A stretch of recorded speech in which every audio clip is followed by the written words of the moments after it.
हम करें, पहला प्रैक्टिकल हम करेंगे आज डेटा शेयरिंग का, ठीक है ना। नेटवर्किंग का कंसेप्ट हमारा हो गया था लास्ट सेशन में, ठीक है ना। तो हमने कनेक्टिविटी बनाई, आईपी असाइन किए, स्टैटिक आईपी असाइन किए भी मशीनों को हमने। दो मशीनें हैं हमारे पास, विंडोज 7A और एक है विंडोज 7B।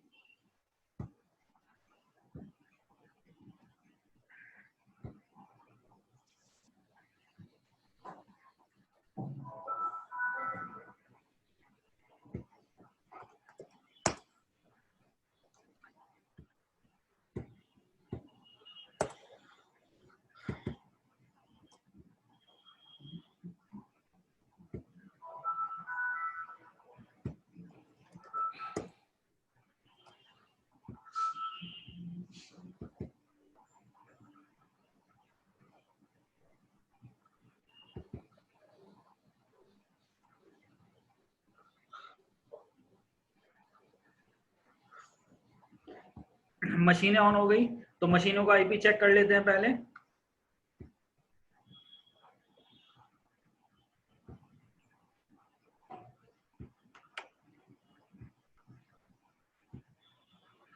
आईपी हमने दिया हुआ है, असाइन किया हुआ है मैनुअली 90.1, 90.0.0.1। 90.1 जो हमने मशीन को आईपी दिया है वो विंडोज 7A मशीन को दिया है। विंडोज 7B मशीन पे जाते हैं और चेक करते हैं इस पे आईपी।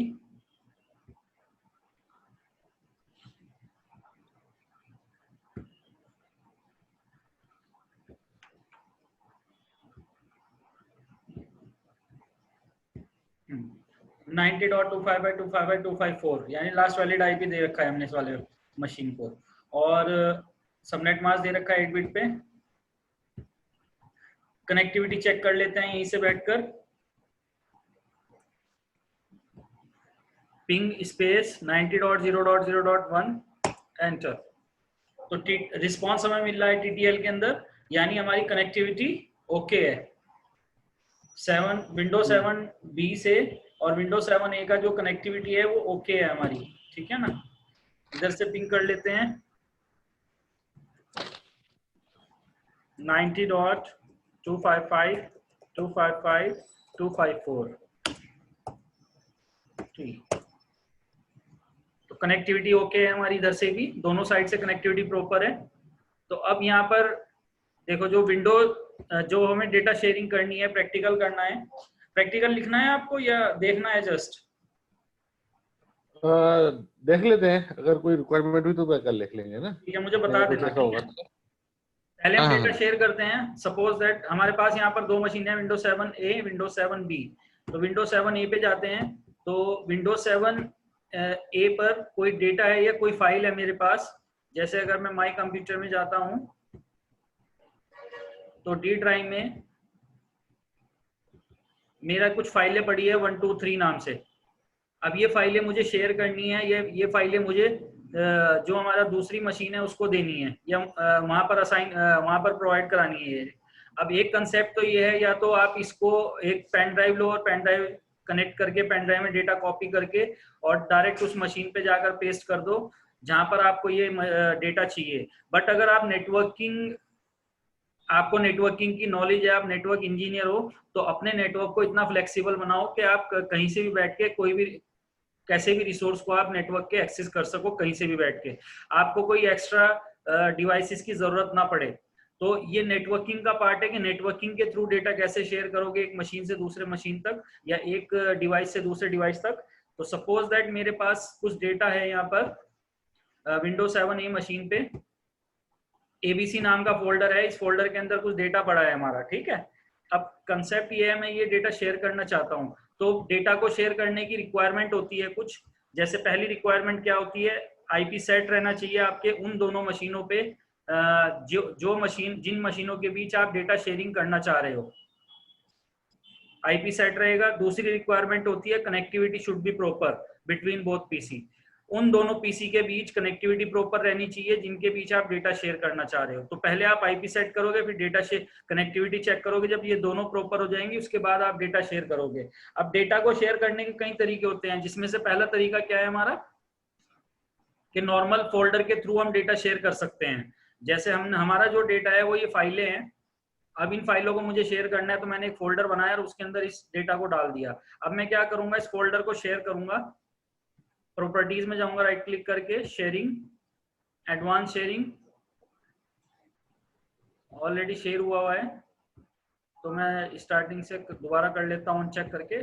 तो राइट क्लिक करके प्रॉपर्टीज में शेयरिंग, एडवांस शेयरिंग में जाएंगे, यहाँ पर ऑप्शन मिलेगा आपको शेयर दिस फोल्डर, इसे सिलेक्ट करोगे आप, परमिशन में जाओगे और परमिशन में यहाँ पर यूजर होगा एवरीवन लिखे हुए, आप यहाँ पर एवरीवन यूजर सिलेक्ट करोगे और परमिशन में फुल कंट्रोल, चेंज, रीड, 3 तरह की परमिशन है, तीनों में अलाउ करना है या डिनाई करना है। सपोज दैट मैंने अलाउ कर दिया, अलाउ का मतलब जिस मशीन से बैठ के हम ये डेटा एक्सेस करेंगे या फोल्डर एक्सेस करेंगे उस मशीन के पास पूरे कंट्रोल रहेंगे इस फोल्डर के, वो इस फोल्डर के अंदर का डेटा डिलीट भी कर सकता है, नया डेटा क्रिएट भी कर सकता है, मॉडिफाई भी कर सकता है डेटा को, यानी फुल कंट्रोल दे रहे हैं हम एवरीवन को। और इस केस में हर यूजर इसे एक्सेस कर सकता है। अब तो हमने ये फोल्डर बनाया, फोल्डर बनाने के बाद उसके अंदर डेटा डाला, उस फोल्डर को शेयर कर दिया। अब इस शेयर डेटा को मुझे एक्सेस करना है दूसरी मशीन से जाकर, तो विंडोज 7 बी मशीन पे गए हम, जाने के बाद आपको क्या करना है, रन में जाना है और रन में जाकर एक कमांड चलानी है एक्सेस करने के लिए। शेयर डेटा कैसे एक्सेस करोगे आप, $90.0.0.1 उस फोल्डर का नाम, आईपी, आप उस मशीन का आईपी दोगे जिस मशीन से आपको डेटा को एक्सेस करना है, शेयर डेटा एक्सेस करना है, यानी सोर्स सिस्टम मशीन जहां पर आपका शेयर फोल्डर है। बैकस्लैश लगाकर आपको उस फोल्डर का नाम बताना है जिसको आपको एक्सेस करना है। ओके करोगे तो देखो तीनों फाइलें आ जाएंगी यहाँ पर। अब फुल कंट्रोल है तो ये अगर चेंज करना चाहे तो चेंज कर सकता है, कुछ भी जो भी करना चाहे, जैसे हमने चेंजिंग करी, मॉडिफाई किया इसके अंदर और सेव कर दिया, ठीक है ना। या एक फाइल को मैंने यहाँ से डिलीट कर दिया, यानी ये इसके पास भी वही फुल कंट्रोल रहेंगे जो कंट्रोल उसके पास है जिसने इस डेटा को बनाया है। तो ये हमारा था नॉर्मल डेटा शेयरिंग फोल्डर के थ्रू। और डेटा शेयरिंग नोट कर लेता हूँ सर। क्या कह रहे हो? नोट कर लेता हूँ। नोट कर रहे हो? चलो शुरू से, तो स्टार्टिंग से करोगे, बताओ। हाँ जी हाँ जी। तो स्टार्टिंग, 2 तरह का नेटवर्क रहता है, एक वर्क ग्रुप नेटवर्क, एक domain network. Work group network में जितनी भी मशीनें होती हैं वो सब हमारी क्लाइंट बेस ऑपरेटिंग सिस्टम होते हैं, वो सब हमारी client base operating system use करती हैं। वर्क ग्रुप नेटवर्क में जितनी भी मशीनें होंगी वो सभी मशीनें अपने आप में एडमिनिस्ट्रेटर होंगी, यानी अगर आप कोई भी डेटाबेस आप किसी मशीन पे बना रहे हो, क्रिएट कर रहे हो, तो वो डेटाबेस आपका उसी मशीन पे क्रिएट होगा और वहीं पर स्टोर होगा। तो ठीक है, हर मशीन अपने आप में एडमिनिस्ट्रेटर होगी। अगर आप कोई सिक्योरिटी लगा रहे हो तो आप उसी मशीन पे लगा रहे हो, जिस पे भी अप्लाई कर रहे हो वो अप्लाई उसी मशीन पे हो रहा है, ऐसा नहीं है कि उसका आउटपुट आपको दूसरी मशीन पे दिखाई देगा। तो वर्क ग्रुप नेटवर्क के अंदर हर चीज डिसेंट्रलाइज होती है, डिसेंट्रलाइज एडमिनिस्ट्रेशन, यानी हर मशीन अपने आप में एडमिनिस्ट्रेटर होगी, कोई सेंट्रलाइज एडमिनिस्ट्रेटर नहीं होगा। डिसेंट्रलाइज सिक्योरिटी, हर मशीन जो सिक्योरिटी लगाएगी वो उसके ही ऊपर लगेगी, उसका आउटपुट उसका इफेक्ट पूरे नेटवर्क के किसी दूसरी मशीन पे नहीं पड़ेगा। तो डिसेंट्रलाइज सिक्योरिटी, हर मशीन जो भी सिक्योरिटी लगाएगी वो उस तक की सीमित रहेगी, उसकी लिमिटेशन वहीं तक रहेगी। डिसेंट्रलाइज डेटाबेस, जितनी भी मशीनें जो डेटाबेस बनाएंगी मशीनें, वो उनका जो स्टोरेज रहेगा वो उसी मशीन पर रहेगा जहां वो क्रिएट हो रहा है डेटा। इस नेटवर्क के अंदर कोई भी मशीन सेंट्रलाइज स्ट्रक्चर को सपोर्ट नहीं कर रही है, हर चीज डिसेंट्रलाइज है, क्योंकि ये सभी operating system client operating system है जो Windows client operating system use कर रहे हैं। लेकिन ऐसा ही एक नेटवर्क है ये लैन नेटवर्क, ऐसा ही हमारा एक लैन नेटवर्क है इधर है, बट इधर एक डोमेन सर्वर चल रहा है हमारा जिसका आईपी है 90.1, ये डोमेन नेटवर्क है हमारा। अब ये जो सर्वर है यहाँ पर ये इस पूरे नेटवर्क को मैनेज करेगा, यानी अब ये क्या होगा, यहाँ पे इस वाले नेटवर्क में हर चीज सेंट्रलाइज होगी, जैसे centralize administration, centralize database, centralize security. Centralize administration का मतलब आपके नेटवर्क में भले ही, हाँ जी, डोमेन नेटवर्क के अंदर हर चीज सेंट्रलाइज होगी, तो यहाँ पर सर्वर रहेगा, सर्वर मैनेज करेगा। जैसे यहाँ पर सेंट्रलाइज एडमिनिस्ट्रेशन, आपका नेटवर्क कितना भी बड़ा हो, चाहे आपके नेटवर्क में 10,000 यूजर काम कर रहे हो या 10,000 क्लाइंट मशीनें हो, बट उन 10,000 क्लाइंट मशीनों को जो मैनेज करेगा वो सेंट्रलाइज एक डोमेन सर्वर होगा जो मैनेज करेगा। सेंट्रलाइज एडमिनिस्ट्रेशन है यहाँ पर, यानी सर्वर एज एडमिनिस्ट्रेटर काम करेगा आपका, और पूरे नेटवर्क में एक ही सर्वर होगा, वो डोमेन कंट्रोलर होगा, यानी main server machine. Centralize database, client अपनी मशीन पे कहीं पर भी बैठ के कोई काम कर रहा है, ठीक है ना, कोई भी डेटाबेस बना रहा है तो वो जाकर आपका सर्वर पे स्टोर हो रहा है, यानी सेंट्रलाइज डेटाबेस। हर मशीन का अपना स्टोरेज नहीं होगा, वो स्टोरेज जो बनाकर रखेगा सर्वर पे रखेगा। सेंट्रलाइज सिक्योरिटी, सर्वर जो है अपनी मशीन से बैठकर कोई भी सिक्योरिटी अप्लाई करेगा किसी डोमेन यूजर के ऊपर, तो वो यूजर किसी भी मशीन से जाकर जब लॉगिन होगा वो पॉलिसी उसके ऊपर वहीं पर मिलेगी उसे, यानी वो पॉलिसी वहीं पर जाकर अप्लाई हो जाएगी जिस मशीन से भी वो लॉगिन होगा। तो ये जब हम डेटा शेयरिंग कर रहे थे तो वहां पर हमने एवरीवन यूजर इसलिए सेलेक्ट किया क्योंकि वहां पर हर चीज डिसेंट्रलाइज है। तो पर्टिकुलर यूजर, आपको तो यूजर पता ही नहीं है कि वर्क ग्रुप नेटवर्क के अंदर कौन सी मशीन किस यूजर से लॉगिन है, और ना ही उस यूजर का रिकॉर्ड एक मशीन के यूजर का रिकॉर्ड दूसरी मशीन के पास होता। तो इसीलिए वहां पर हम एवरीवन सेलेक्ट कर रहे थे। लेकिन अगर हम डोमेन नेटवर्क में होते तो डोमेन नेटवर्क में हम पॉलिसी जब लगाते हैं तो पॉलिसी के अंदर यूजर को सिलेक्ट करते हैं, क्योंकि डोमेन सर्वर के ऊपर सारे यूजर क्रिएट होते हैं तो इससे हर यूजर की इंफॉर्मेशन होती है। अब जिस यूजर को पर्टिकुलर को एक्सेस देने हैं तो उसे जाकर वो ऐड कर देगा, जिसे नहीं देना है उसे जाकर डिनाई कर देगा। ठीक है, ठीक है ना। तो डेटा शेयरिंग के अंदर हम एवरीवन इसीलिए सिलेक्ट करते हैं क्योंकि हर चीज डिसेंट्रलाइज है, हर मशीन अपने आप में एडमिनिस्ट्रेटर है। तो किसी का भी एक मशीन का यूजर अकाउंट या उसकी यूजर आईडी पासवर्ड किसी दूसरी मशीन को नहीं पता होता है। ठीक है, ये बना लो अगर बनाना है तो, ये वर्क ग्रुप डोमेन। मैं समझ गया सर। ठीक है, चलो आगे बढ़ते हैं। देखो एक तरीका और है डेटा शेयर करने का, वो तरीका क्या है, लिंक की है फोल्डर के थ्रू, ऐसे ही आप डेटा को शेयर कर सकते हो ड्राइव्स के थ्रू। सपोज यहाँ पर मेरे पास बहुत सारा डेटा पड़ा है ड्राइव्स के अंदर। यहाँ पर एबीसी नाम से फोल्डर है, इसके अंदर भी डेटा है, और मैंने कुछ फाइलें मेरी बाहर पड़ी हैं, कुछ फोल्डर पड़े हैं।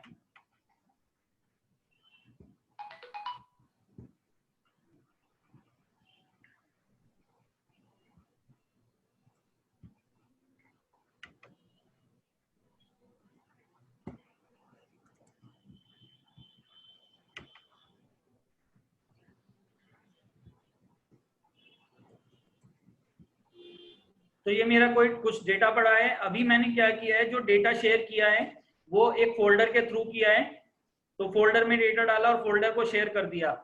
अगर मेरे पास मोर देन वन फोल्डर है और ज्यादा डेटाबेस है, लेकिन वो सारा डेटाबेस मेरी किसी ड्राइव में पड़ा है, ठीक है ना, जैसे यहाँ पर ये डी ड्राइव है, अब इसके अंदर ये सारा डेटा पड़ा है, तो आप अगर चाहते हो ये सारा डेटा शेयर हो जाए और ये सारा डेटा एक्सेस करे दूसरी मशीन या दूसरी पीसी पे जाकर आप इस सारे डेटा को एक्सेस कर सको, तो आप इसके लिए क्या करोगे, आप डायरेक्ट इस ड्राइव को ही शेयर कर दोगे। तो ड्राइव को शेयर करने का सेम प्रोसेस है जैसा आपने फोल्डर शेयर किया है। अब जैसे मुझे ये सारा डेटा शेयर करना है तो मैं पर्टिकुलर फोल्डर शेयर नहीं करूंगा, यहाँ पर मैं क्या करूंगा, ड्राइव पे को शेयर कर दूंगा। जैसे ड्राइव पे राइट क्लिक करेंगे, प्रॉपर्टीज, इसके अंदर ऑप्शन मिलेगा शेयरिंग, एडवांस शेयरिंग, वही प्रोसेस है जो आपने फोल्डर के लिए यूज किया है। Share this folder, permission, select everyone user, allow, full control, apply, okay, apply, okay, okay. ठीक है ना, ये हमारी पूरी ड्राइव शेयर हो गई। अब इस ड्राइव के अंदर जितना भी डेटा है वो सारा ऑटोमेटिकली शेयर हो गया। ठीक है, अब आप क्या करोगे, दूसरी मशीन पर जाओगे जहां से इसे डेटा को एक्सेस करना है, जैसे विंडोज 7B है तो रन में जाओगे आप। रन में जाने के बाद शेयर ड्राइव को एक्सेस करने के लिए कमांड चलाओगे 90.source_system_IP, जहां पर वो ड्राइव है, शेयर ड्राइव, / यहाँ पर उस ड्राइव का नाम जिस ड्राइव को आपको एक्सेस करना है, एंटर। देखो पूरा सारा डेटा आ गया एक बार में। ठीक है, इसमें जितने फोल्डर थे उसके अंदर वो भी आ गए, और जितना फाइलें थी या जो भी डेटाबेस सॉफ्टवेयर, जो सी एप्लीकेशन सॉफ्टवेयर आपकी ड्राइव के अंदर पड़ी है वो सारी एक्सेस हो जाएगी, यानी पूरा डेटाबेस एक्सेस हो जाएगा इस ड्राइव का। क्लियर है ये? ठीक है।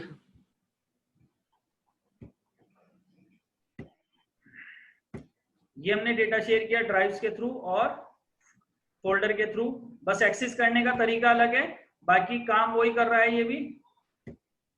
अब एक चीज है, आप यहाँ पर एक चीज और समझ लो,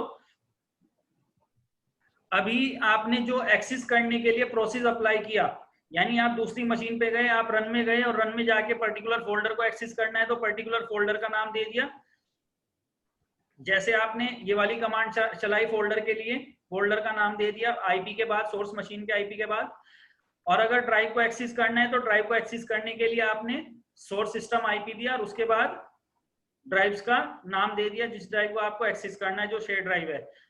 अगर आप ये चाहते हो कि उस सिस्टम पे जितना भी जितना भी शेयर डेटा है, जैसे डी ड्राइव के अंदर है, ई ड्राइव के अंदर है, मल्टीपल ड्राइव है और हर ड्राइव के अंदर कुछ डेटा शेयर हो रखा है या कुछ ड्राइव शेयर हो रखी है, अगर आप ये चाहते हो कि उस मशीन का जितना भी शेयर डेटा है वो एक बार में मैं at the same time access कर सकूं, तो उसके लिए आप क्या कमांड अप्लाई करोगे?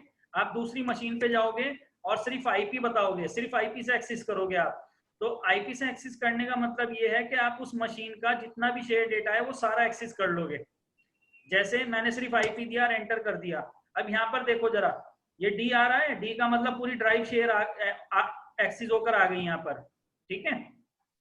इसके अलावा एक एबीसी फोल्डर था इस पे जो हमने शेयर किया था डेटा को शेयर करने के लिए, तो एबीसी फोल्डर भी यहाँ पर आ गया। इसके अलावा एक फोल्डर और है जो शेयर हो रखा है यूजर नाम से, तो इसके अंदर जो डेटा होगा वो भी शेयर हो जाएगा, वो भी एक्सेस हो जाएगा। तो ये चीज समझ गए ना? अगर आप एट द सेम टाइम सभी पूरे शेयर डेटा को एक्सेस करना चाहते हो, जो भी उस मशीन पे शेयर डेटा है सारा एक बार में एक्सेस करना चाहते हो, जिसके अंदर आपकी ड्राइव भी आ जाएंगी, फोल्डर्स भी आ जाएंगे, सब आ जाएंगे, तो वो एक ही बार में अगर आप एक्सेस करना चाहते हो तो आप // लगाकर बस उस सिस्टम का आईपी डालो और एंटर कर दो, तो सारा डेटा एक बार में एक्सेस हो जाएगा। ठीक है, ठीक है, यहाँ तक क्लियर? हाँ जी। चलो अगला प्रोसेस करते हैं। नेक्स्ट प्रोसेस है हमारा, डेटा शेयरिंग करेंगे हम through map network drive. Data sharing through map network drive.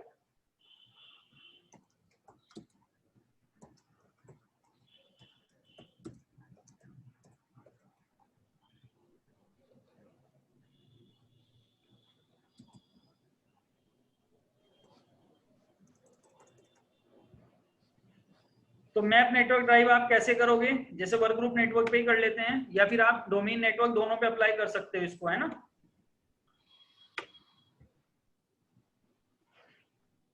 तो मैप नेटवर्क ड्राइव आप कैसे करोगे? इसके लिए आप सबसे पहला काम क्या करोगे, आप ये वाला सिनेरियो बना लो, ये वर्क ग्रुप वाला सिनेरियो बना लो, ठीक है। खाली सिनेरियो बनाना, लिखना मत वर्क ग्रुप वगैरह या डिसेंट्रलाइज, ये मत लिखना, ऊपर हेडिंग डाल लेना मैप नेटवर्क ड्राइव। पहली रिक्वायरमेंट है इसकी मैप ड्राइव बनाने के लिए, मैप कनेक्टिविटी आपकी प्रॉपर रहनी चाहिए, जिनके बीच आप मैप ड्राइव क्रिएट करना चाह रहे हो, जिन मशीनों के बीच मैप ड्राइव क्रिएट करना चाह रहे हो उनकी कनेक्टिविटी प्रॉपर होनी चाहिए, ठीक है। उसके बाद सेकंड रिक्वायरमेंट लिखो,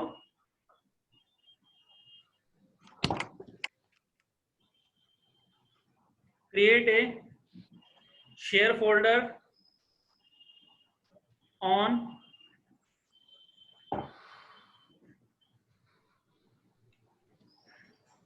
create a share folder on PC1।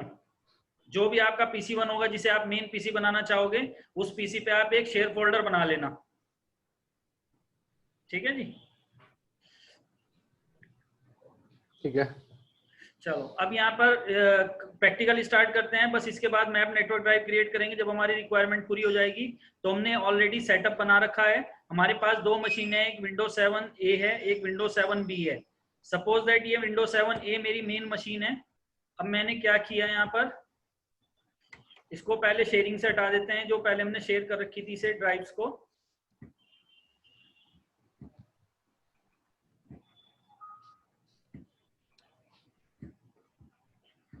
इसके अंदर फोल्डर है एबीसी नाम से, ऑलरेडी शेयर फोल्डर है तो हमें शेयर करने की जरूरत नहीं है। तो हमारे पास एक फोल्डर है शेयर फोल्डर, ये हमने बनाया है सपोज डी ड्राइव के अंदर और इसे शेयर कर दिया, ठीक है। इसके अंदर से फाइल हटा देते हैं अभी। फाइलें बाद में करेंगे क्रिएट हमें। तो हमारे पास एक शेयर फोल्डर हो गया। अब इसके बाद प्रैक्टिकल स्टार्ट करेंगे। प्रैक्टिकल स्टार्ट करने के लिए सबसे पहले प्रैक्टिकल स्टेप फर्स्ट लिखोगे आप, क्रिएट मैप नेटवर्क ड्राइव।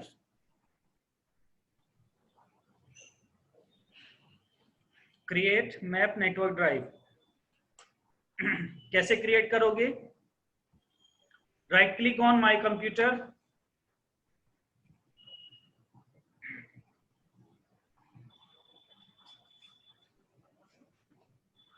इसके अंदर जब राइट क्लिक करोगे माय कंप्यूटर पे ऑप्शन मिल जाएगा आपको मैप नेटवर्क ड्राइव। तो मैप नेटवर्क ड्राइव पे आप क्लिक करोगे, आपके सामने एक विंडो ओपन होगी। इस विंडो में पहला ऑप्शन आएगा ड्राइव्स का। तो यहाँ पर ड्राइव्स के लेटर दिए हुए होंगे आपको ABCD। इसके अंदर A से लेकर Z तक सारे करेक्टर होंगे, बस वो करेक्टर नहीं होंगे जो हमारे माई कंप्यूटर में ऑलरेडी ड्राइव्स यूज कर रही हैं। जैसे हमारी माई कंप्यूटर के अंदर already C drive, D drive और E ड्राइव, ये 3 ड्राइव ऑलरेडी अवेलेबल हैं। तो यहाँ पर अगर आप ड्राइव्स के अंदर करेक्टर देखोगे तो C, D और E ये तीनों नहीं मिलेंगे। ABCDE ये 3 नहीं मिलेंगे, बाकी ABFG A से लेकर Z तक पूरे हैं। तो यहाँ पर आप कोई भी ड्राइव का करेक्टर सेलेक्ट कर सकते हो, कोई भी लेटर ले सकते हो ड्राइव का। जैसे मैंने S ले लिया, ठीक है। नीचे वो फोल्डर पूछ रहा है, तो फोल्डर के अंदर हम एक पाथ बताएंगे // जिस मशीन पे हमारा शेयर फोल्डर है, इसी मशीन पे शेयर फोल्डर है हमारा, तो इसी मशीन का IP बताएंगे, यानी सोर्स सिस्टम IP जहां पर शेयर फोल्डर है। / उस फोल्डर का नाम जो शेयर हुआ है, जो हमने शेयर कर रखा है, ये हम पाथ यहाँ पर बताएंगे फोल्डर के अंदर। ये लिख लो फोल्डर के अंदर। IP के नीचे लिख लेना सोर्स सिस्टम IP, ABC के नीचे लिख लेना शेयर फोल्डर नेम।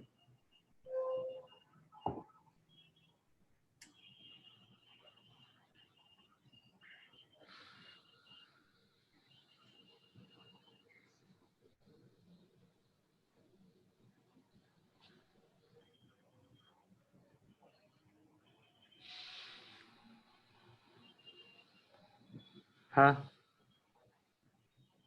फिनिश करेंगे। ठीक।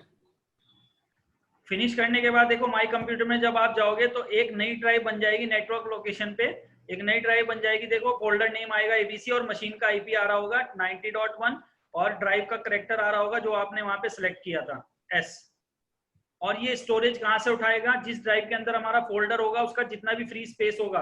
देखो फोल्डर हमारा D ड्राइव में है तो उसका फ्री स्पेस 40 GB है।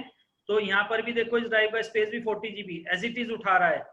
यानी जिस ड्राइव के अंदर फोल्डर होगा उसका जितना भी स्टोरेज अवेलेबल होगा, फ्री स्पेस होगा जितना भी, वो सारा ये एडॉप्ट कर लेगा यहाँ पर। अब आपको क्या करना है, go to the PC2 for mapping the drive. अभी PC2 पे यानी उस मशीन पे जाएंगे हम जिस मशीन से आप इस ड्राइव की मैपिंग करना चाहते हो। तो उस मशीन पे जाएंगे हम। अब PC2 पर जाएंगे। PC2 पे जाने के लिए ये हम PC2 पे आ गए। PC2 पर जाने के बाद आप क्या करोगे, यहाँ पर भी माई कंप्यूटर पे राइट क्लिक करोगे, right click on my computer.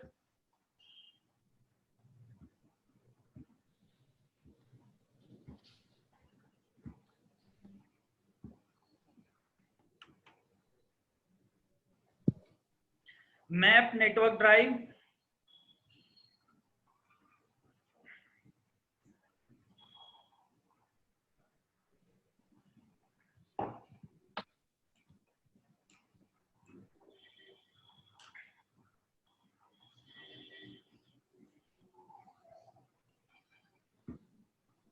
Map network drive में जाओगे तो वही ऑप्शन मिलेंगे आपको जो PC1 पे मिला था। अब यहाँ पे ड्राइव लेटर में कोई भी ड्राइव लेटर सिलेक्ट कर सकते हो आप। जरूरी नहीं है जो आपने PC1 पे किया था, जैसे S लिया था तो S ही यहाँ पर लो, ये जरूरी नहीं है। आप कोई सा भी करेक्टर ले सकते हो, जैसे मैंने यहाँ पर W ले लिया, ठीक है। और फोल्डर के अंदर आप वही as it is path set करोगे जो आपने PC1 पे किया था, // 90.1 /ABC, यानी सोर्स सिस्टम आईपी, और एबीसी यानी शेयर फोल्डर नेम।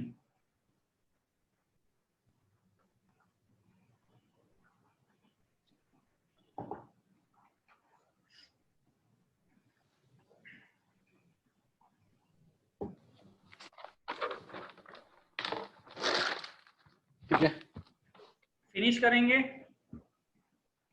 तो जैसे ही आप फिनिश करोगे तो यहाँ पर भी एक ड्राइव बन जाएगी। देखो एबीसी नाम से दिखा रहा है, ड्राइव करेक्टर डब्ल्यू दिखा रहा है, 90.1 इसका सोर्स मशीन आईपी है, और ये फोल्डर नेम है जो कि सोर्स मशीन आईपी पे अवेलेबल है, शेयर फोल्डर। देखो यहाँ पर भी वही स्टोरेज दिखा रहा है जो स्टोरेज वहां पर अवेलेबल है, क्योंकि इस ड्राइव की जो मैपिंग की गई है, यानी इसका जो सर्वर है ड्राइव का, वो हमारा PC1 के ऊपर अवेलेबल है, यानी PC1 इसका सर्वर है। तो वहां पर जो ड्राइव बनी है उसकी मैपिंग हमने इस वाली मशीन के साथ कर दी। अब इस मैप नेटवर्क ड्राइव का फायदा क्या है, एडवांटेजेस क्या है, हमने क्यों क्रिएट की इसे। इसका फायदा ये है, वो हैं बोलो बोलो। वो वे इसको एक्सेस कर सकते हैं। हाँ हाँ, इसमें कोई भी डेटा लाइव भी इसमें डाल सकते हैं, लाइव भी बिल्कुल काम कर बिल्कुल सकते हैं, तो बिल्कुल। तुरंत। देखो जैसे मैंने यहाँ से अब उस मशीन को कोई डेटा देना है, तो मैंने क्या किया, यहाँ पर वो डेटा रख दिया या पेस्ट कर दिया। जैसे ये फाइल पेस्ट करी तो मैं दूसरी मशीन पे जाऊंगा, अब यहाँ पर चेक करूंगा, देखो यहाँ पर आ जाएगी, यानी लाइव चलेगा, ये मैपिंग लाइव होगी। इसका पहला फायदा ये है कि अगर सर्वर को कोई भी डेटा देना है क्लाइंट मशीन को, तो उसे बार बार रन में जाके कमांड चलाने की जरूरत नहीं है। हाँ जी, हाँ जी, ठीक। एक बार मैपिंग कर दी, जो डेटा सर्वर को क्लाइंट को देना है, सीधा उस जो वो ड्राइव बनी है कंप्यूटर के अंदर मैपिंग वाली, मैप नेटवर्क ड्राइव, सीधा उसमें डालेगा उस डेटा को, और क्लाइंट मशीन के पास। क्लाइंट मशीन को भी कुछ नहीं करना है, बस माई कंप्यूटर ओपन करना है, और माई कंप्यूटर के अंदर उस फोल्डर को ओपन कर, ड्राइव को ओपन करना है, वो डेटा उसे वहीं मिल जाएगा, कोई कमांड चलाने की जरूरत नहीं है। इसका पहला एडवांटेज लाइव मैपिंग है ये, जो इधर जो भी data eight the same time यहाँ पे डालेंगे, एट द सेम टाइम उधर मिल जाएगा। ठीक है, ठीक है सर। दूसरा इसका और एक और फायदा है, आप इसे नेटवर्क में इंप्लीमेंट कर सकते हो सिक्योरिटी के पर्पज से। अच्छा सर, एक चीज और, इसमें केवल हमारा वही डेटा शेयर होगा जो एबीसी फोल्डर में होगा, है ना सर? नहीं, एबीसी फोल्डर का यूज ये सर्वर क्या कर रहा है, जैसे अभी ये सर्वर पे ही हम, ये एबीसी फोल्डर का यूज क्या कर रहा है, जस्ट स्टोरेज के लिए यूज कर रहा है उसका। अच्छा अच्छा अच्छा, बाकी हमने शेयर तो सिर्फ कोई भी स्टोरेज, डेटा कर सकता है। मेन तो अब डेटा शेयर हमारा इस ड्राइव से होगा, फोल्डर से नहीं होगा। अब तो ये ड्राइव है, डायरेक्ट हम ड्राइव में डालेंगे, उधर मिलेगा लाइव। जी जी, क्लियर क्लियर, ठीक थोड़ा है ना, कंफ्यूज हो रहा तो था। वो जो फोल्डर का यूज किया है इसने मैपिंग के अंदर, वो सिर्फ इसलिए किया है ताकि उसे स्टोरेज मिल सके। ठीक तो है, उस सर उस एबीसी फोल्डर में भी ये डेटा विजिबल होगा ना फिर, क्या अगर कह रहे देखना हो? चाहे तो? एबीसी फोल्डर में भी ये डेटा दिख रहा होगा ना, अगर डी हाँ ड्राइव में बिल्कुल जाएंगे तो? दिखेगा, क्योंकि इसका स्टोरेज एबीसी फोल्डर है, तो एबीसी में भी दिखाई देगा आपको यहाँ पर। हाँ ठीक है, ठीक है। ठीक है, तो आप यहाँ पर लेकिन फोल्डर का यूज नहीं करोगे शेयर करने के लिए, आप तो सीधा ड्राइव में हाँ ले वही जाकर सर, डालोगे। ठीक है, अगर एबीसी फोल्डर में भी डालते हैं तो भी वो तो शेयर हो हाँ ही वो जाएगा ना सर? ऑटोमेटिक यहीं पे आ जाएगा, ड्राइव्स के अंदर आ जाएगा, वही जो ड्राइव्स बनी हुई है। ठीक है, ठीक है। इसका दूसरा सबसे बड़ा फायदा क्या है, अगर आप इसे नेटवर्क में इंप्लीमेंट करो, तो इसका क्या एडवांटेजेस आप उठा सकते हो नेटवर्क में, कैसे इंप्लीमेंट करके एडवांटेजेस उठा सकते हो इसका।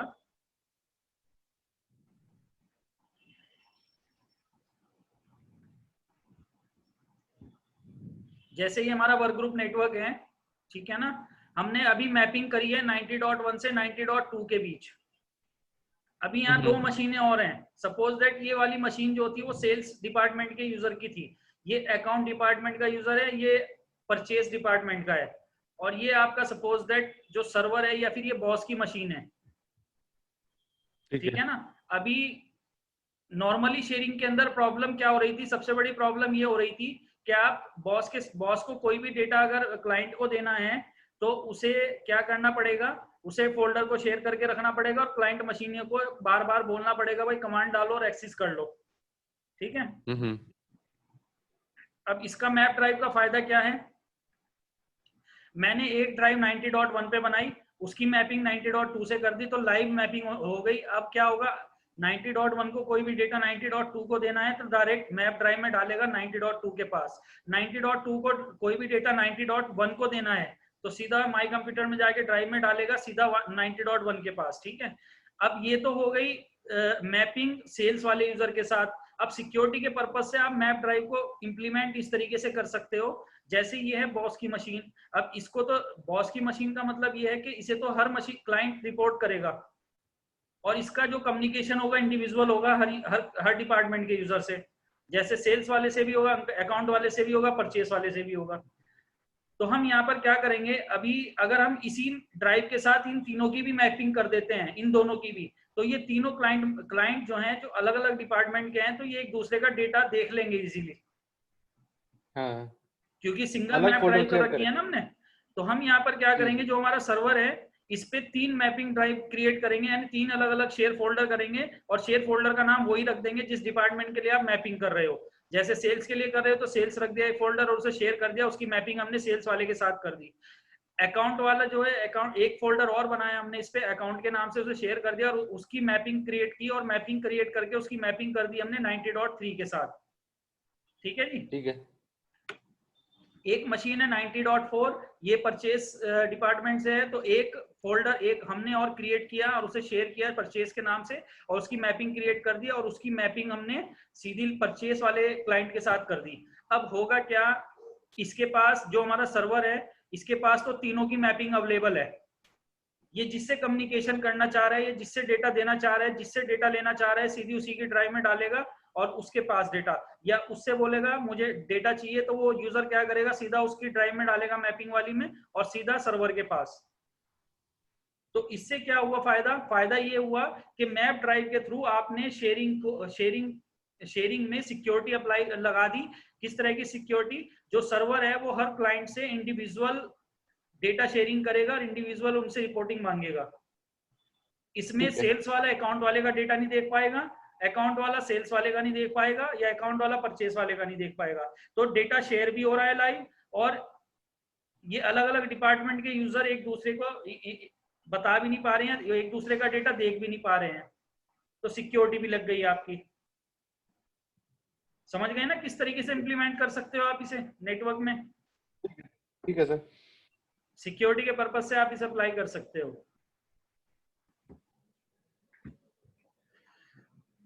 कि आप ऑफलाइन कंडीशन में भी डेटा को शेयर कर सकते हो। जैसे अभी ये दो हमारी मशीनें हैं, एक विंडो 7A है, एक विंडो 7B है, ठीक है ना। अभी इन दोनों के बीच जितने भी आपने शेयरिंग करी डेटा की वो ऑनलाइन कंडीशन में करी, ठीक है। अब ऑनलाइन कंडीशन में जो आपने शेयरिंग की है तो कनेक्टिविटी रहते हुए की है। कनेक्टिविटी रहते हुए मतलब पहले आपने पिंग करा, कनेक्टिविटी बनाई, उसके बाद डेटा शेयर किया।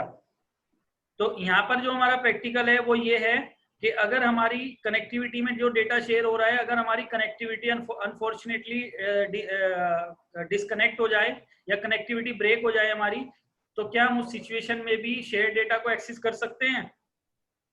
तो यहाँ पर आंसर है कि हम ऑफलाइन कंडीशन में भी अगर कनेक्टिविटी नहीं भी है तो भी हम शेयर डेटा को एक्सेस कर सकते हैं, ठीक है। लेकिन इसके लिए कुछ प्रोसेस है। वो प्रोसेस क्या है, कुछ रिक्वायरमेंट्स हैं। तो सबसे पहले आप क्या करो, ये सिनेरियो बनाओ, ये वाला वर्क ग्रुप वाला सिनेरियो बनाओ और इसकी रिक्वायरमेंट लिखो ऑफलाइन शेयरिंग की। रिक्वायरमेंट में लिखो ऑफलाइन शेयरिंग के लिए, पहली requirement, first time connectivity should be proper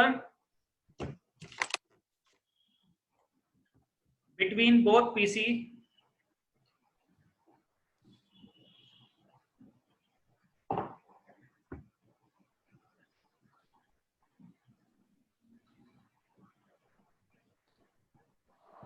both PC. दूसरी रिक्वायरमेंट लिखो, second requirement, offline feature should be allowed on share folder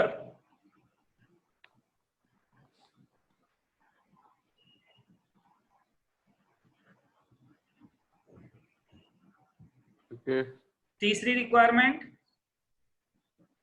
offline feature should be enable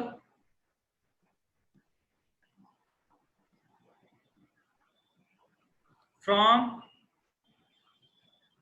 control panel on both PC. यानी जिन PC के बीच आप offline sharing करना चाह रहे हो उन दोनों पीसी पे ऑफलाइन फीचर इनेबल होना चाहिए कंट्रोल पैनल से। ओके ठीक है जी। तो अब यहाँ पर ऑफलाइन शेयरिंग करने के लिए सबसे पहला पॉइंट था आपका कि first time connectivity should be proper between both PC.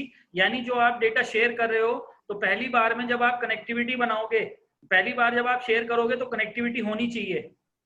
तो एक बार कनेक्टिविटी होने के बाद आप बाद में डिस्कनेक्ट करके उसे एक्सेस कर सकते हो, यानी ऑफलाइन में भी फिर उसे एक्सेस कर सकते हो, बट फर्स्ट टाइम कनेक्टिविटी होना जरूरी है। तो यहाँ पर जैसे मैं विंडोज 7 ए पे गया, एक नया फोल्डर बना लेता हूं मैं।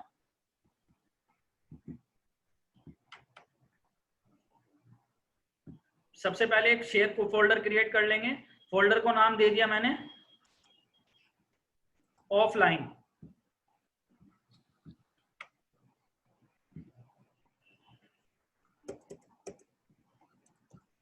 ऑफलाइन फोल्डर को नाम दिया, देने के बाद इस फोल्डर को आप शेयर कर दो। Sharing, advance sharing, share this folder, permission, allow full control. तो शेयरिंग तो आपको पता ही है कैसे करनी है, ठीक है। तो एक फोल्डर बना दिया हमने PC1 पे जाके, और इसके अंदर 2-3 फाइलें बना दी और उन्हें शेयर कर दिया।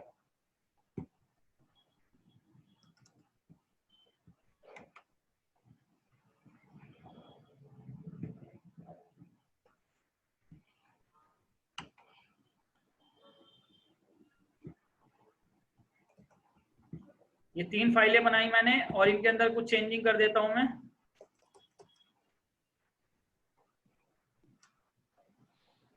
सेव कर दिया इसे मैंने, चेंज करके कुछ भी मैंने टाइप कर दिया।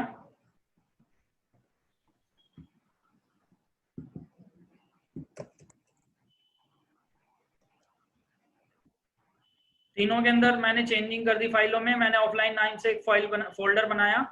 तो यहां तक का प्रोसेस तो आपको पता ही है, कैसे फोल्डर क्रिएट करेंगे और कैसे शेयर करेंगे उसे, ठीक है। शेयर कर दिया इसे मैंने।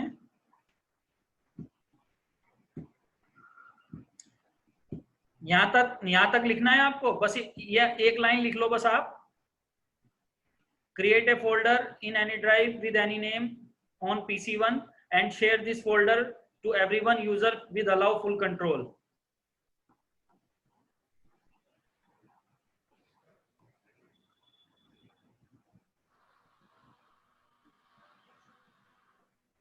ठीक है ठीक है। add that file in this folder which you want to share, ये भी एक लाइन उसी के आगे बढ़ा लेना। उन फाइलों को आप ऐड कर दोगे इस फोल्डर में जो आप शेयर करना चाह रहे हो। तो ये फाइलें मैंने ऐड कर दी।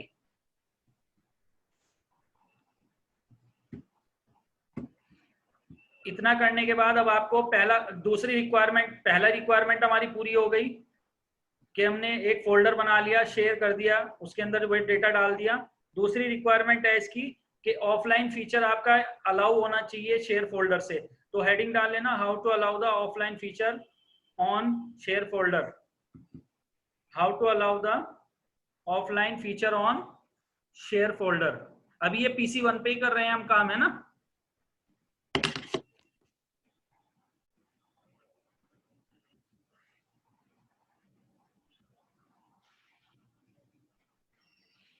तो कैसे अलाउ करोगे?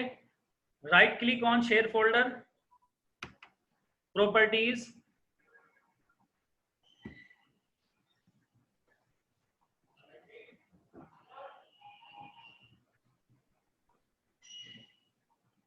प्रॉपर्टीज में आप जाओगे, शेयरिंग,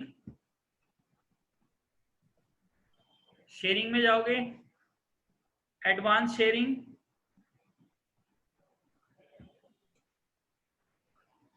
एडवांस शेयरिंग में आप जाओगे तो यहां पर एक ऑप्शन मिलेगा कैचिंग का, CACHING, कैचिंग। कैचिंग में जाओगे आप,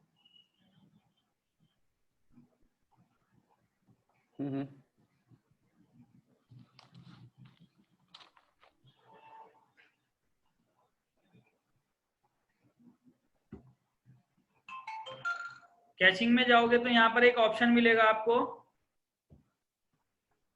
देखो थर्ड ऑप्शन क्या है यहाँ पर, all files and programs that user open from the share folder are automatically available offline. आप इस ऑप्शन को सिलेक्ट करोगे और नीचे वाले ऑप्शन को अनचेक कर देना।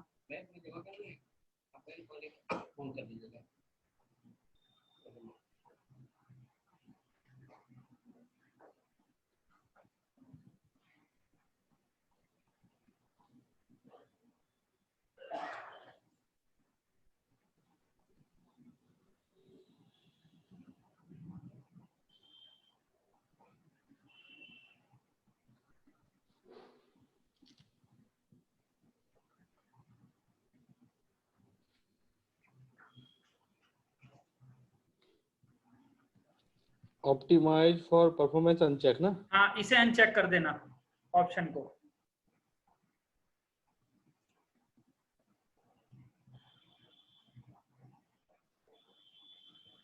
ओके करेंगे।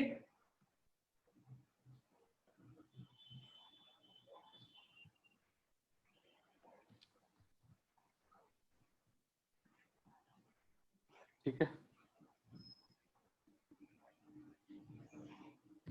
Okay sir.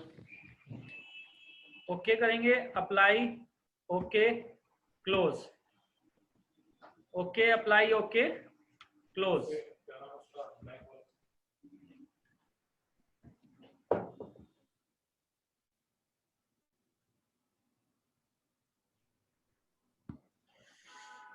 क्लियर है? ये दूसरी रिक्वायरमेंट हमने पूरी करी।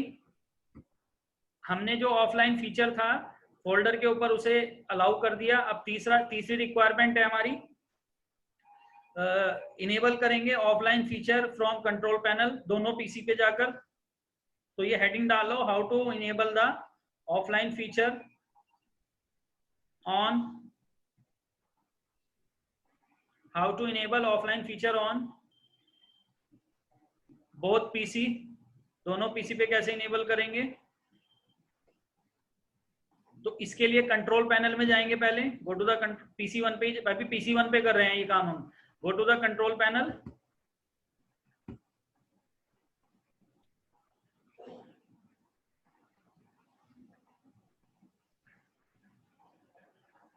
ठीक है, कंट्रोल पैनल में जाओगे तो कैटेगरी में जाना और कैटेगरी में लार्ज आइकन कर लेना इसे। तो लार्ज आइकन जब आप करोगे तो यहाँ पर एक फीचर मिलेगा आपको, एक ऑप्शन मिलेगा सिंक सेंटर। आपको सिंक सेंटर में जाना है।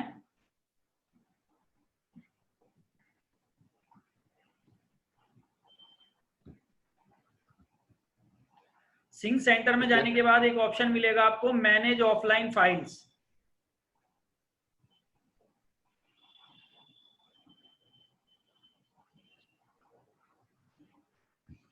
मैनेज ऑफलाइन फाइल्स में गए तो देखो यहाँ पर पहला ऑप्शन जो सबसे ऊपर, ये सबसे फर्स्ट नंबर पे आ रहा है, डिसेबल ऑफलाइन फाइल्स।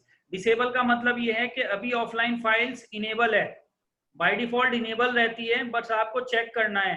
देखो यहाँ पर लिखा हुआ भी है offline files are currently enable, तो आपको इनेबल करने की जरूरत नहीं है। अगर आप इसे वापस डिसेबल करके इनेबल करोगे तो याद रखना ये रिस्टार्ट मांगेगी मशीन। बाय डिफॉल्ट इनेबल होता है, बस आपको चेक करना है दोनों मशीनों पे जाकर इनेबल है या नहीं है। तो अभी हमने डिसेबल करके इनेबल किया है। आप यहाँ पे लिख लेना enable offline files, apply, okay. तो जब आप अप्लाई ओके करोगे तो ये कहेगा do you want to restart your machine, यानी do you want to restart your computer. तो यस कर देंगे इसे। अब ये वाला जो फीचर है कंट्रोल पैनल वाला, ये हम दोनों मशीन पे जाकर करेंगे। तो अब दूसरी वाली मशीन पे चलते हैं, हम इतने स्टार्ट हो तो दूसरी वाली मशीन का भी चेक कर लेते हैं, अगर इनेबल होगा तो छेड़ेंगे नहीं उसे हम। ठीक है, large icon, sync center, manage offline files, तो ऑलरेडी इनेबल है, offline files is currently enable.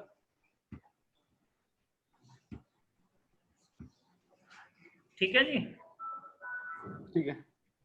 अब ये इनेबल हो गया, वो भी हमारा स्टार्ट हो गया। वापस उसी मशीन पे चलते हैं जो स्टार्ट हुई है ऑफलाइन के बाद, उसे ऑन करते हैं।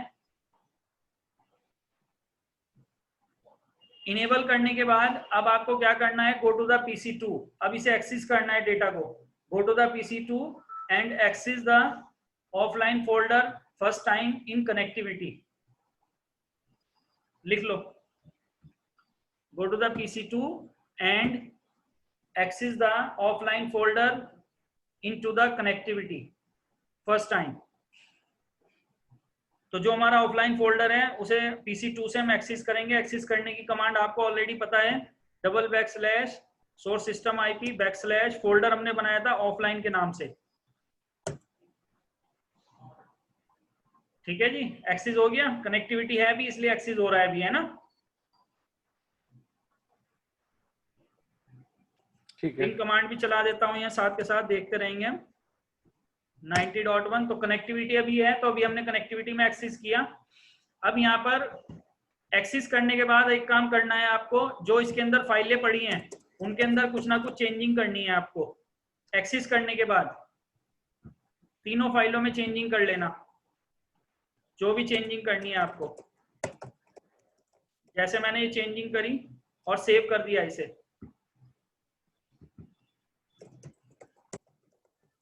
PC2 से? हाँ, PC2 से कर रहे हैं ये काम हम। अभी कनेक्टिविटी में हमने क्या किया, इसे एक्सेस करके जो इसके अंदर फाइलें थी उनके अंदर कुछ चेंजिंग करी है कनेक्टिविटी के अंदर, ठीक है। और इसे क्लोज कर देना आप। फर्स्ट टाइम आपने काम कर लिया, अब आप क्या करो, कनेक्टिविटी को ब्रेक करो। तो मैं क्या करता हूं, जो PC1 है मेरा उसके लैन कार्ड को जाकर डिसेबल कर देता हूं, ठीक है ना। कनेक्टिविटी ब्रेक करता हूं यहाँ पर अब मैं। तो लैन कार्ड को यहाँ राइट क्लिक करके, यानी जिसपे वो डेटा पड़ा है ना, शेयर डेटा, हमने उसके लैन कार्ड को डिसेबल कर दिया। अब यहाँ पर PC2 पे गए हम। सबसे पहले कनेक्टिविटी देख लो कि आ रही है या नहीं आ रही है। तो देखो रिक्वेस्ट टाइम आउट आना शुरू हो गया, कनेक्टिविटी ब्रेक हो गई, यानी दोनों मशीनें ऑफलाइन में चले गए। अब आपको रन में जाना है और दोबारा से एक्सेस करना है वो फोल्डर जो शेयर फोल्डर है आपका।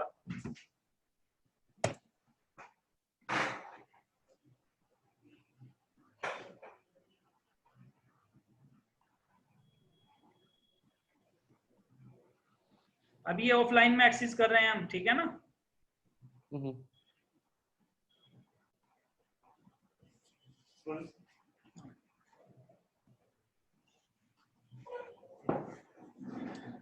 देखो एक्सेस हो गया डेटा ऑफलाइन में। हाँ जी, हाँ जी। और कनेक्टिविटी नहीं है, देखो यहाँ पे कनेक्टिविटी एरर आ रहे हैं, request time out, destination host unreachable.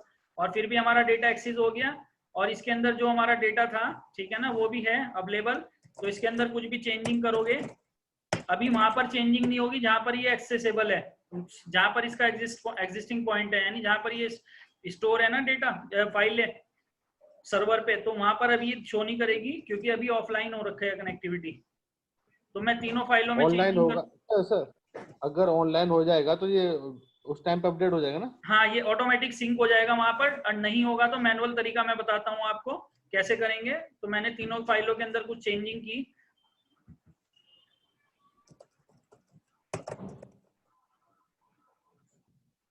और उसे सेव कर दिया यहाँ से, ठीक है। थोड़ा रिफ्रेश कर लेंगे।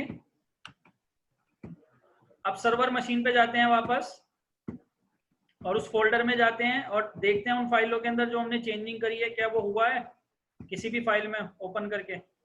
देखो अभी कुछ नहीं हुआ यहाँ पे। ए के अंदर हमने चेंजिंग करी थी, यहाँ पे भी कुछ नहीं हुआ, वही है पुराना डेटा। और यहाँ पर भी कुछ नहीं हुआ, तीनों फाइलों में भी कोई चेंजिंग नहीं हुई। लेकिन मैं इसे वापस ऑनलाइन लाता हूँ,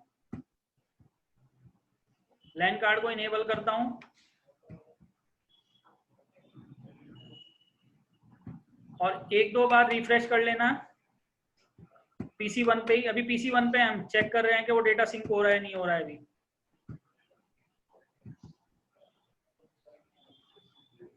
अभी नहीं हुआ, ठीक है ना। अभी देखो वो लैन कार्ड उसका देख रहा है, चेक कर रहा है।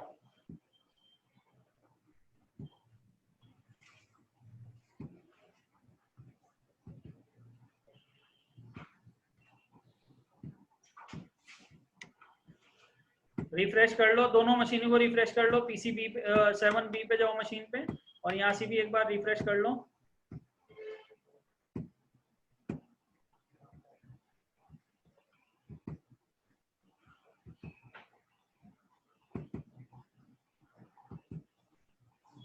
अभी नहीं आया?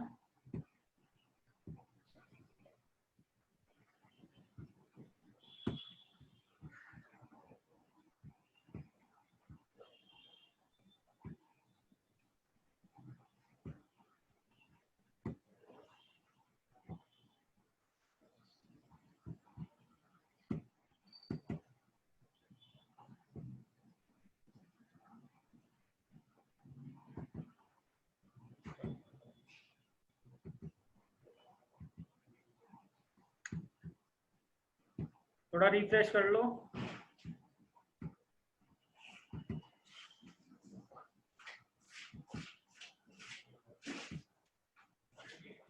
फिर से एक्सेस करके चेक कर लेते हैं हमने क्या चेंजिंग करी थी। देखो हमने ये चेंजिंग कर रखी है इस फाइल में, ठीक है ना। ये नई चेंजिंग थी हमारी, और ये वहां पर अभी शो हो रहा है। तो अभी एडिटिंग वाला शो नहीं हो रहा है, तो रिफ्रेश कर लो फिर से यहाँ से। थोड़ा टाइम लगेगा बट हो जाएगा, सिंक हो जाएगा, है ना।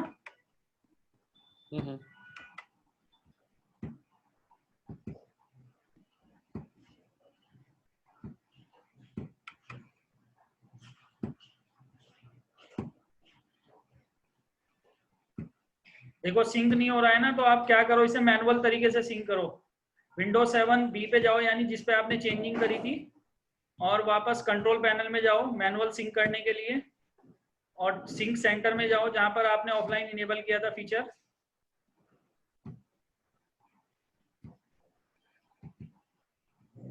ये देखो यहाँ पर अभी दिखा रहा है, ये फर्स्ट ऑप्शन आ रहा है ना यहाँ पे। जैसे ये आप इसमें जाओगे तो फौरन आपको दिखाएगा कि सिंक वाला कौन सा वो है आपका फोल्डर, है ना। तो यहाँ पर जाकर देखो नीचे भी ऑप्शन बन गया आपका सिंक का। राइट क्लिक करोगे या नीचे भी ऑप्शन आ जाएगा आपका सिंक सेंटर।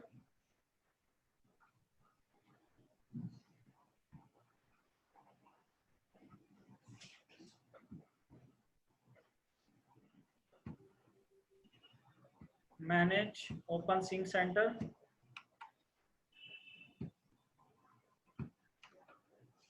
अभी डिस्कनेक्ट दिखा रहा है, ये कनेक्टेड।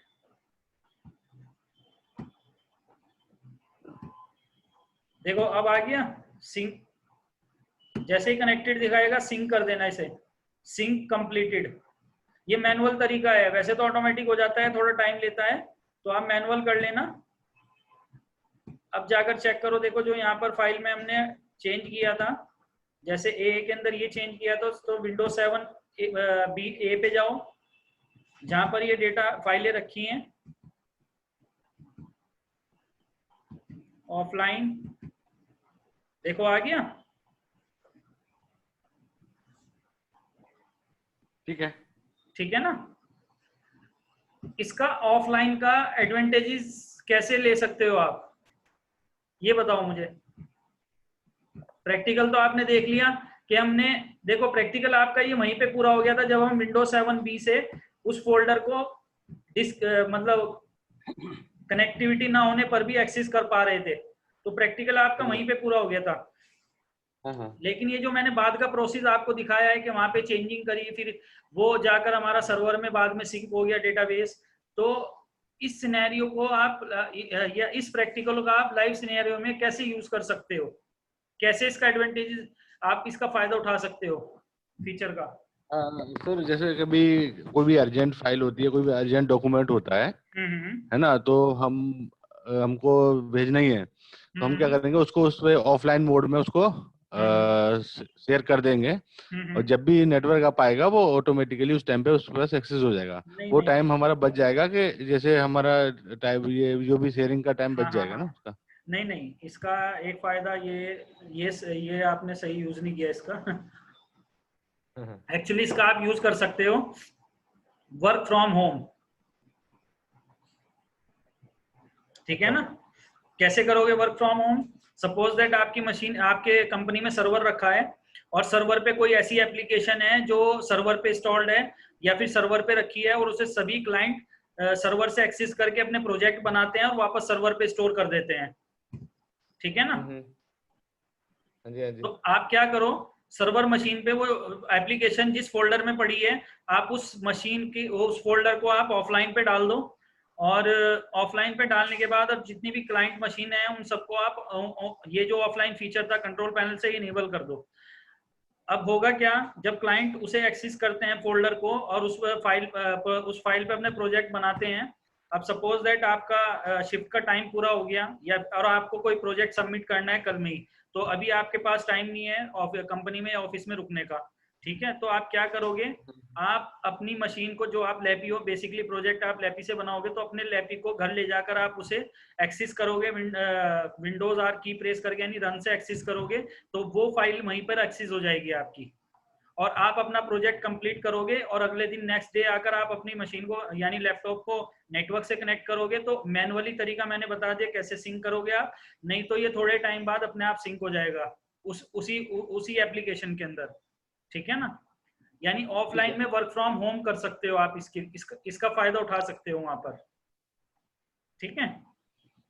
सेंट्रलाइज एप्लीकेशन जैसे आपकी ऑटो कैड होती है, जो एडमिनिस्ट्रेटर लेवल की ऑटो कैड होती है, जो सिविल इंजीनियर यूज करते हैं, उसमें सिंगल एप्लीकेशन होती है वो, तो सभी क्लाइंट उसे सिंगल एप्लीकेशन को एक्सेस करके अपने प्रोजेक्ट बनाते हैं उस पर, ठीक है ना। ठीक है सर। तो इस तरीके से आप इसका फायदा उठा सकते हो ऑफलाइन में। तो घर बैठ के आप काम करो, अगले दिन आकर कनेक्ट करो और उसे सिंक कर दो, आपका उसी फाइल में जाकर वो ऐड हो जाएगा आगे से। और ये ऐसा होता क्यों है, ये पॉसिबल क्यों है, ये पॉसिबल इसलिए है जब जिन मशीनों पे आप ऑफलाइन फीचर को इनेबल करते हो कंट्रोल पैनल से, तो वो मशीनों के लैन कार्ड, वो मशीनें क्या करती है, अपने लैन कार्ड पे कैशे मेमोरी बना लेती हैं और कैशे मेमोरी के अंदर वो जितना भी ऑफलाइन शेयर डेटा एक्सेस करती हैं, उसकी एक कॉपी उस लैन कार्ड के कैशे में रख लेती हैं, समझ रहे हो। जब उसे डेस्टिनेशन नहीं मिलता तो उस केस में वो लोकल अपने लैन कार्ड से ही एक्सेस करके वो डेटा आपको शो कर देगी जो आपने ऑनलाइन में एक्सेस कर रखा था, ठीक है। तो ये इसका एडवांटेजेस था ऑफलाइन शेयरिंग का, और ऑफलाइन शेयरिंग कैसे करते हैं ये प्रैक्टिकल आपने देख लिया, ठीक है।